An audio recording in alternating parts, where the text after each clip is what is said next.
नमस्कार विद्यार्थियों, वेद व्यास क्लासेस में आपका स्वागत है। आज हम भक्ति काल पढ़ेंगे। आदिकाल हमारा कंप्लीट हो चुका है पूरा। तो देखिए विद्यार्थियों, पूर्व पीठिका तो भक्ति काल है। यहाँ पॉइंट हैं, ये लग रहे हैं। मोनियर विलियम्स के अनुसार भक्ति शब्द की व्युत्पत्ति भज धातु से हुई है। तो आप भक्ति शब्द की व्युत्पत्ति जो है किससे हुई है आप याद रखेंगे। भक्ति शब्द का सर्वप्रथम उल्लेख श्वेताश्वेतर उपनिषद में मिलता है। भक्ति आंदोलन के उदय के संबंध में कुछ विद्वानों का अभिमत निम्नलिखित है। विद्वान प्रस्तोता अभिमत ग्रियर्सन ने। तो ग्रियर्सन के अनुसार देखिए, ईसाएयत की देन है। भक्ति किसकी देन है तो आप देख लेना। आचार्य रामचंद्र शुक्ल, इस्लामी आक्रमण की प्रतिक्रिया। हजारी प्रसाद द्विवेदी जी, भारतीय चिंतन धारा का स्वाभाविक विकास।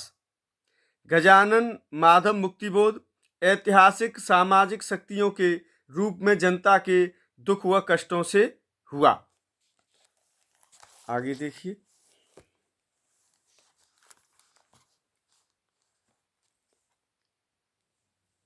ये रामविलास शर्मा, भक्ति आंदोलन एक जातीय और जनवादी आंदोलन है।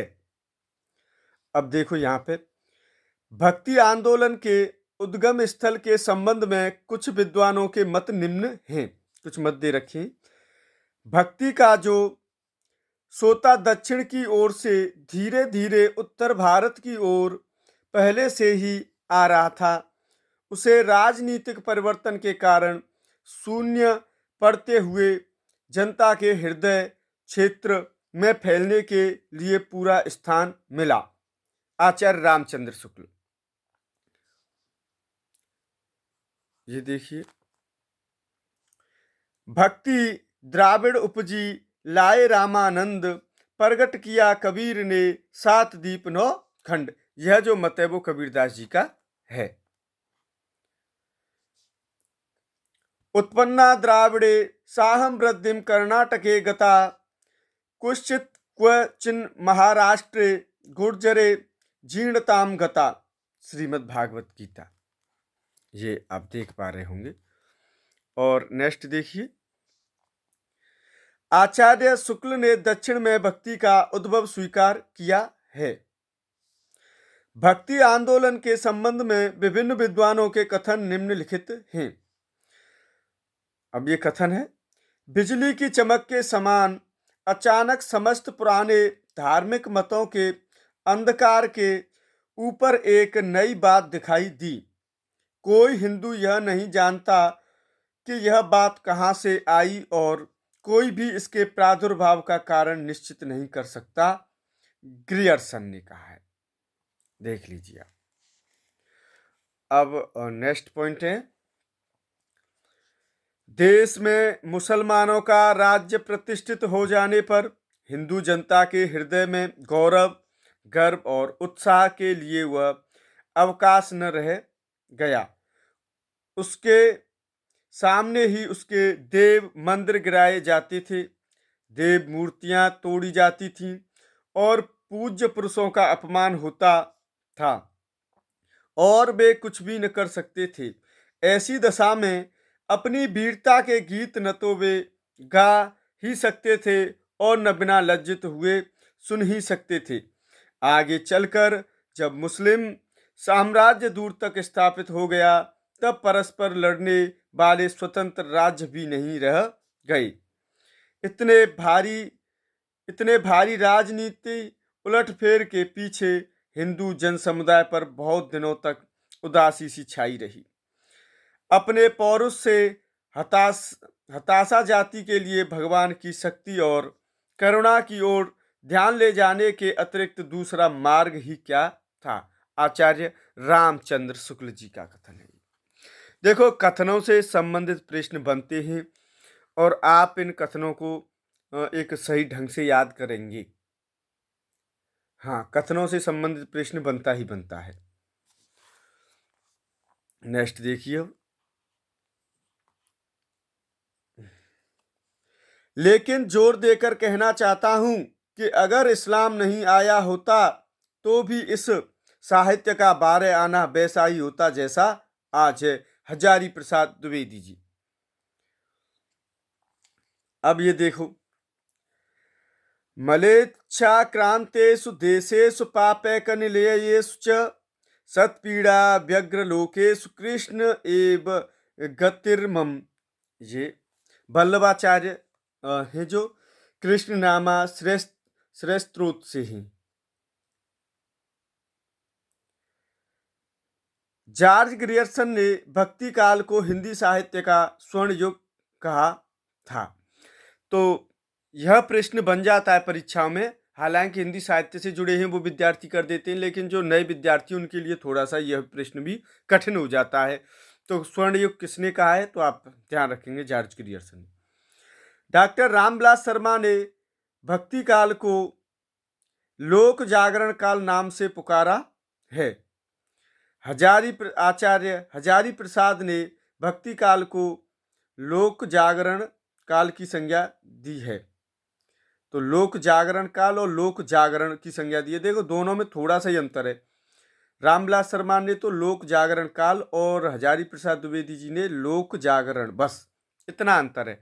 अब देखो थोड़े से अंतर के पीछे अगर प्रश्न आता है तो वो गलत होने की पूरी संभावना बन जाती है। निर्गुण धारा ज्ञानाश्रय शाखा। अब यहां से हम स्टार्ट कर रहे हैं। फिर अब ये शाखा प्रारंभ हो चुकी है और ये जो कथन थे जो आपने अब तक पढ़े हैं। निर्गुण धारा के ज्ञानाश्रय शाखा को विद्वानों ने कई नाम दिया जो निम्न है। अब कौन कौन से हैं इनको आप देख सकते हैं। ये देखिए आप, तो यहां से देखो, ये देखो प्रस्तोता और नामकरण। रामचंद्र शुक्ल ज्ञानाश्रय शाखा, हजारी प्रसाद द्विवेदी निर्गुण भक्ति, राम कुमार वर्मा संत काव्य, परशुराम चतुर्वेदी संत काव्य, गणपत चंद्र गुप्त संत काव्य। कहने का तात्पर्य क्या हुआ कि देखो ज्ञानाश्रय शाखा तो रामचंद्र शुक्ल जी का है और हजारी प्रसाद द्विवेदी जी का निर्गुण भक्ति है। बाद बाकी सब संत काव्य ही है। ठीक है, तो याद रखने में कोई ज़्यादा दिक्कत नहीं आएगी क्योंकि 3 में तो संत काव्य ही दे रखा है और ज्ञानाश्रय तो शाखा आचार्य रामचंद्र शुक्ल जी का है। संत काव्य धारा के प्रथम कवि और प्रस्तोता निम्नलिखित हैं। प्रस्तोता और प्रथम कवि आचार्य रामचंद्र शुक्ल कबीरदास को मानते हैं। हजारी प्रसाद द्विवेदी जी कबीरदास को मानते हैं। गणपत चंद्र गुप्त नामदेव को मानते हैं। राम कुमार वर्मा नामदेव को मानते हैं और राम स्वरूप चतुर्वेदी कबीर को मानते हैं। तो अब देखो कितना अंतर है, इसमें कुछ नहीं है। जो प्रथम जो माने गए हैं तो कबीर या नामदेव ही हैं। तो इसमें मोस्ट पॉपुलर के पूछे जाते हैं, रामचंद्र शुक्ल जी का, इनका, और ये तो राम कुमार वर्मा के नाम से भी पूछ लिया जाता है, तो आप इनको ध्यान रखेंगे।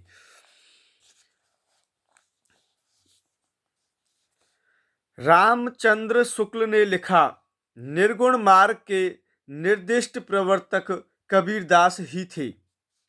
हिंदी में भक्ति साहित्य की परंपरा का प्रवर्तन नामदेव ने किया।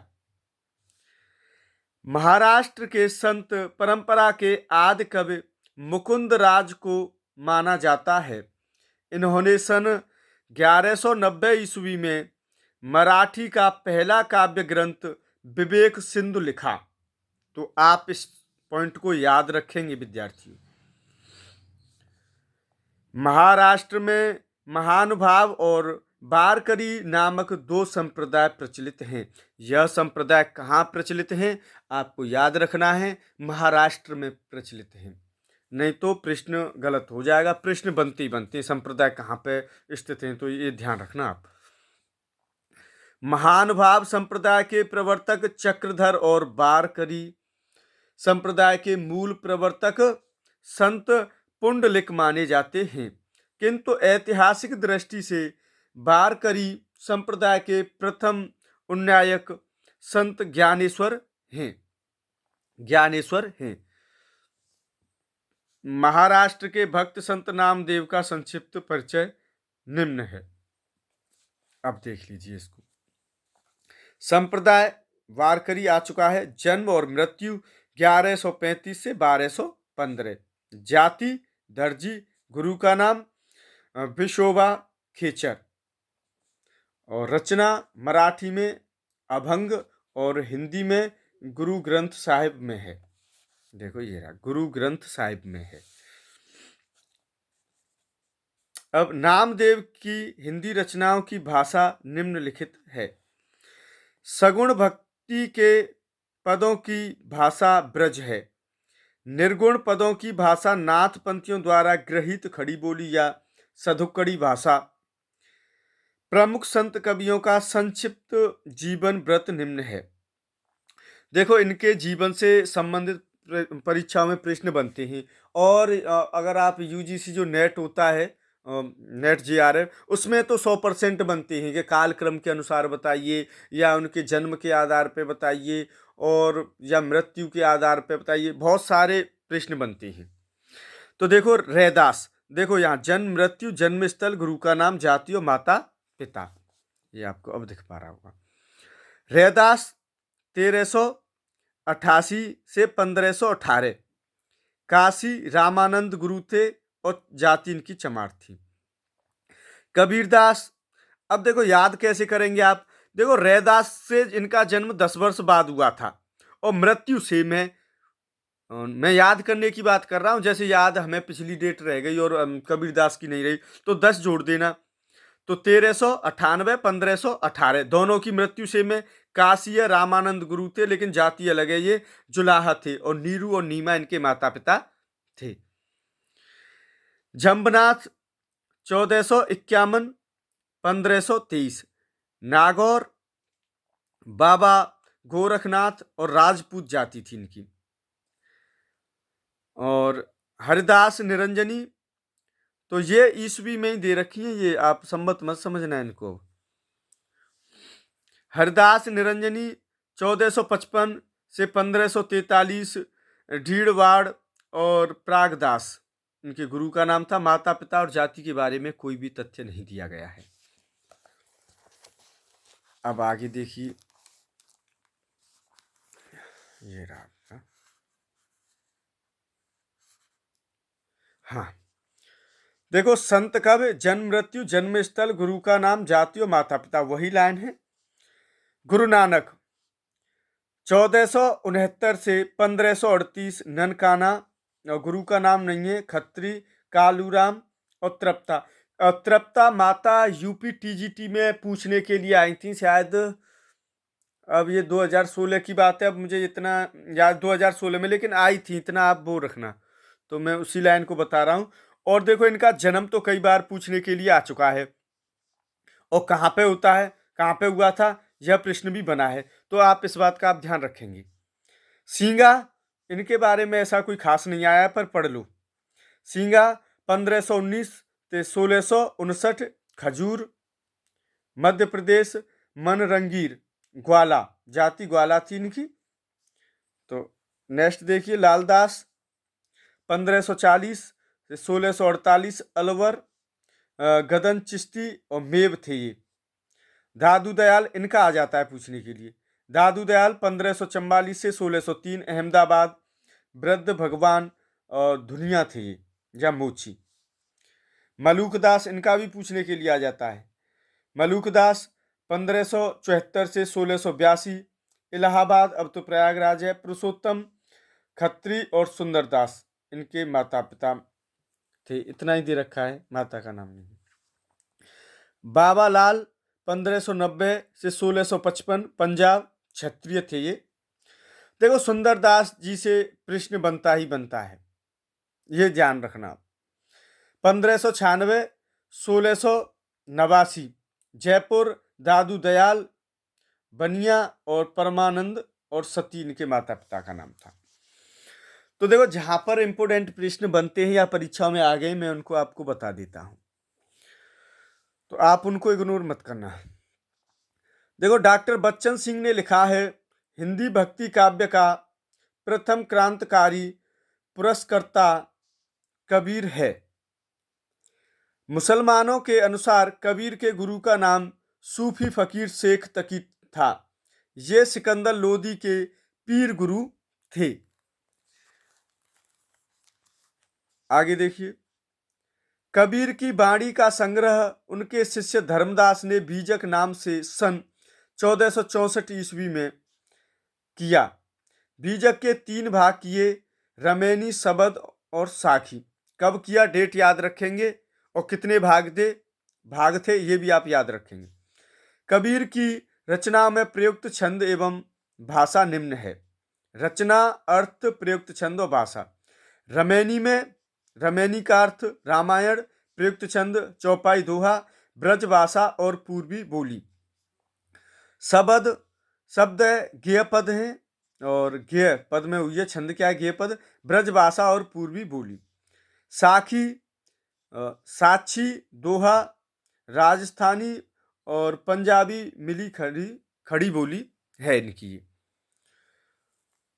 आगे देखिए, कबीरदास की भाषा को पंचमेल, खिचड़ी और सदुक्कड़ी आदि नामों से अभिहित किया जाता है। आचार्य हजारी प्रसाद द्विवेदी ने कबीर को भाषा का डिक्टेटर कहा है। तो यह प्रश्न परीक्षा में पूछने के लिए आ गया है विद्यार्थियों, ध्यान रखना। आचार्य हजारी प्रसाद द्विवेदी जी ने कबीर की भाषा को या कबीर के बारे में क्या कहा है, इस प्रकार ये प्रश्न बन जाता है परीक्षा में। आचार्य रामचंद्र शुक्ल के अनुसार कबीर की वचनावली की सबसे प्राचीन प्रति सन 1512 ईस्वी की लिखी है। कबीरदास के भाषा के संबंध में विद्वानों ने निम्नलिखित मत प्रस्तुत किए हैं। देखो, अब किस भाषा के संबंध में कौन से मत हैं, देखो इन्होंने मेहनत तो की है बुक में, और काफ़ी बुक को ठीक ढंग से डिजाइन किया हुआ है। जो सरस्वती पांडे जी हैं तो, और गोविंद पांडे जी हैं, लेकिन पहला वाला नाम ही जल्दी ही भूल जाता है। विद्वान और कबीर की भाषा। श्याम सुंदर दास, पंचमेल खिचड़ी। अब पंचमेल खिचड़ी कबीर की भाषा को किसने कहा है, प्रश्न बनेगा, और यहां से प्रश्न 100% बनता है, आप इसको इग्नोर नहीं करेंगे। तो श्याम सुंदर दास जी ने पंचमेल खिचड़ी कहा है। रामचंद्र शुक्ल सदुक्कड़ी। हजारी प्रसाद द्विवेदी जी भाषा के डिक्टेटर। अब पॉइंट आपको पता चल गए होंगे। कबीर की वाणियों का सबसे पुराना नमूना गुरु ग्रंथ साहिब में मिलता है। कबीर के संबंध में महत्वपूर्ण कथन अग्रांकित हैं। अब देख लीजिए ये कथन नंबर 1 क्या कहता है। इसमें कोई संदेह नहीं कि कबीर ने ठीक मौके पर जनता के उस बड़े भाग को संभाला जो नाथपंथियों के प्रभाव से प्रेम भाव और भक्ति रस से शून्य शुष्क पड़ता जा रहा था। रामचंद्र शुक्ल। देखो, बहुत से विद्यार्थी कह रहे हैं कि sir RPSC first second grade की तैयारी राजस्थान से, कुछ बिहार से हैं, और एक विद्यार्थी हैं जो आंध्र प्रदेश से हैं। तो देखो, हिंदी साहित्य लगभग सभी परीक्षाओं में एक जैसा ही होता है। कुछ विशेष चैप्टर अगर अलग से दे दिए हुए, जैसे कोई किसी राइटर द्वारा लिखते हैं, किसी ने कामायनी को दे दिया, या कामायनी के किसी सर्ग को दे दिया, या बिहारी जी के कुछ दो दे दिए, तो वो टॉपिक थोड़े से अलग होंगे। नहीं, हिंदी साहित्य सबके लिए एक है। और बहुत सारे विद्यार्थी जुड़ रहे हैं बहुत दूर दूर से, तो आप अगर कोई कमेंट करते हैं तो उसमें हो सके तो स्टेट का नाम लिख दिया करो। हालांकि कोई कंपलसरी नहीं है, लेकिन उससे मुझे ऐसा लगता है कि काफ़ी विद्यार्थी बहुत दूर से जुड़ रहे हैं और उनके लिए कुछ करना चाहिए। वैसे कर रहा हूँ, कोई कंपलसरी नहीं है, पर आपको ऐसा लगे तो देख लेना। माफ़ी चाहता हूँ, आपकी 1-2 मिनट का समय मैंने बिगाड़ा। मैं समय को सबसे बड़ा कीमती समझता हूँ। पॉइंट नंबर 2 देखिए। उन्होंने भारतीय ब्रह्मवाद के साथ सूफियों के भावात्मक रहस्यवाद, हठयोगियों के साधनात्मक रहस्यवाद और वैष्णवों के अहिंसावाद तथा प्रपत्तिवाद, ये नेक्स्ट चलते हैं विद्यार्थियों।